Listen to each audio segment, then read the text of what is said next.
Yo, what's up, everybody? It's Tuesday, March 25th. I'm about to head out to the range, but I wanted to make this video because, and it's something that I spoke about already a number of times, but it's just on my mind right now, man, because I've been seeing more headlines.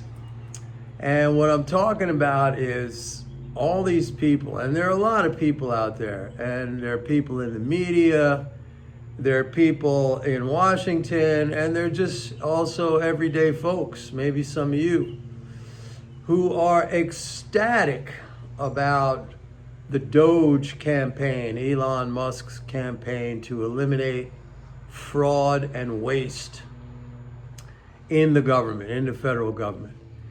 And one journalist, commentator, Bill Hemmer on Fox News, he said, well, Americans are going to have to suffer some pain, but in the end, it's going to be worth it. All right?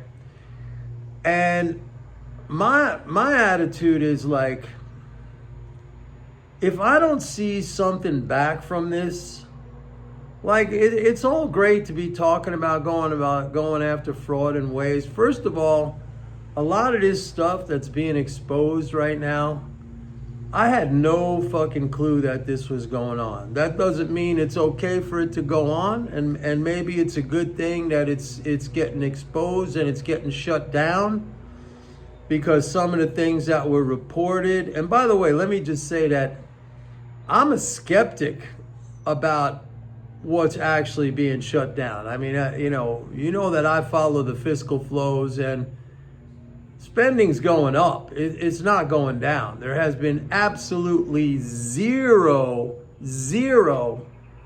slowdown in spending. So I don't know what they're actually shutting down. But I'll admit, and I'll go along with that, some of this stuff that's been reported looks completely ridiculous, and it's probably a good thing that it gets shut down. But let me be honest, and you got to be honest to yourself too.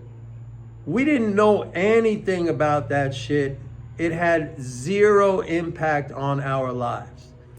Now, here's my beef.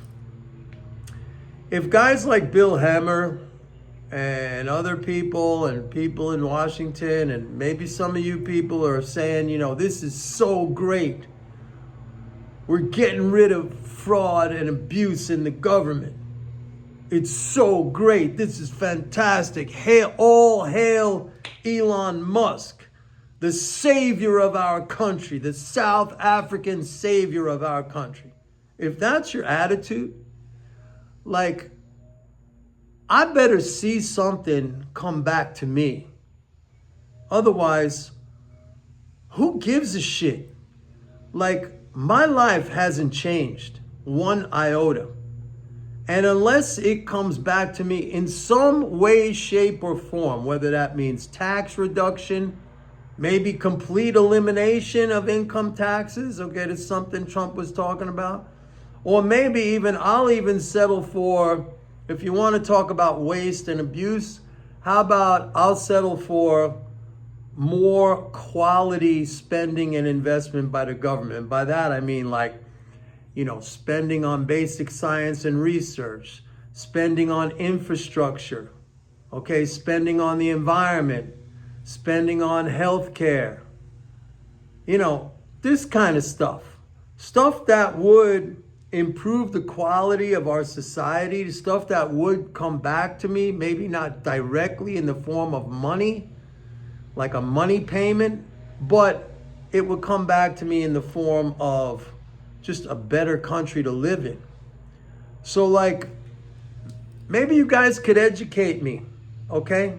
Maybe I'm stupid. Maybe I don't see what all the excitement and the hoopla is about with all this, we're eliminating fraud and abuse.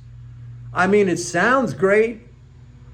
It sounds like a great fucking headline. It looks like a great fucking headline, like rah, rah, rah. But unless I get something out of this, I mean, if it's only the government going into the government's pocket, or however you want to describe it, if it only, is eliminating some hassle of the government, then my life is not changed whatsoever. And I really don't give a shit about it. If it doesn't somehow come back to me, you're not going to see me here. You're never going to see me here saying, this is so great. I'm so happy about what's going on. Elon Musk, the South African savior of our country. What a great guy he is. Now, he might be great with the electric cars and the SpaceX and the brain implants and Skylink or whatever that's called. I mean, tell me, am I wrong? I mean, I got to see something. If I don't see something, I mean, that's just the way my brain is. Maybe my brain is fucked up or something, but that's the way I see it. When I see all these people cheering and rah-rah, and this is so incredible, and they're getting nothing, maybe they're even losing, okay? We got reports about Social Security checks not going out, payments not going out. His claim that there's millions upon millions of people over 120 years old that they're reducing. When you start doing shit like that, like the opportunity for mistakes, and he's known to make mistakes, and then he comes back later and says, oh yeah, we made a mistake, we're going to correct it. It's kind of like inflation. Once prices go up, they're sticky. They don't come back down so easy anymore. Once you make a mistake and you change the system, it's maybe not so easy to go back and put it back the way it was before that. I mean, that's just me, folks. If I don't see something coming out of this, then, you're not going to see me out there cheering about what's going on. I'm sorry, that's just me. And like I said, maybe I got the whole picture wrong. Maybe I'm being too hasty in my judgment. Maybe I got to be a little bit more patient, but it doesn't seem like anything's going to be coming back to us. If anything, all this is a ruse to shrink down. This has been going on for as long as ever, folks. Like, let's shrink the government and sell off or get rid of all these public assets that we paid for 1,000,000 times over with our taxes, and hand it all off to the rich or the corporations. Maybe that's what it is. Maybe it's just like a smoke screen to have that happen, because when for for example, Social Security, let's go in there and say that the whole fucking system is corrupt. So we better hand that over to the private sector, to Wall Street, to manage that shit for us. That's where I see it's going. And that's not coming back to us or me in any particularly good way. Anyway, I'd love to hear your thoughts. See you later. Bye.